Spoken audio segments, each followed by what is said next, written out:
नहीं महाराज मनाई। पहले के मेहरारू के अंदर बड़ा संस्कार है, संस्कार आज भी है लेकिन कम। पहले के दुल्ही लंबा घूंघट करे काहे बदे जानत है? हाँ, उनका दांत बड़े बड़े होत रहा, ये बदे मुंह तो पे रहा। अच्छा तू घिसे जात रहा। पहले के दुल्ही मांग भर के सिंदूर लगावे या से कि हमारे दुल्हा की आयु लंबी हो।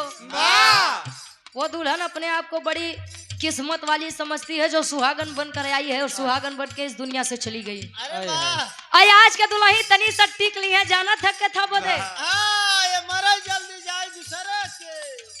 हार वाली कितना लगाओ थे यार? वाह, इनके बेलचस लगा हुआ था। चलो तब तो तू बचा कहे अरे रतिया में हमरे न लागयऊ घाई। दुल्हा हो कहा हो, आत्मा रूपी दुल्हन परमात्मा रूपी दुल्हा के वर्णन बा। तोहार याद ना क्यों का हो कहे अरे रतिया में हमरे न लागयऊ घाई। रजऊ हो तो कैसे मनाई। राजा हो तो है कैसे मनाए, राजा हो तो है कैसे। क्या बात है? रतिया में हमरे गला गयो हाय, रतिया में हमरे गला गयो हाय। राजू हो तो है कैसे मनाई। राजू हो तो है कैसे हेंगाई। हेंगाई नहीं भाई काबज होता हेंगा कहे बीता बल पनवा तयाई गए जवानी।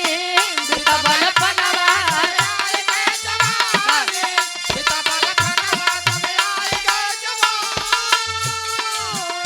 अरे रही रही के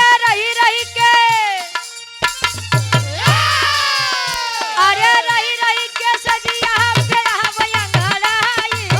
रही रही के सजिया पे आवे अंगड़ाई। राजा हो तो है कैसे मनाई। राजा हो तो है कैसे मनाई। राजा हो तो है कैसे। क्या बात है? राजा हो तो है कैसे मनाई। राजा हो तो है कैसे मनाई, राजा हो तो है दारू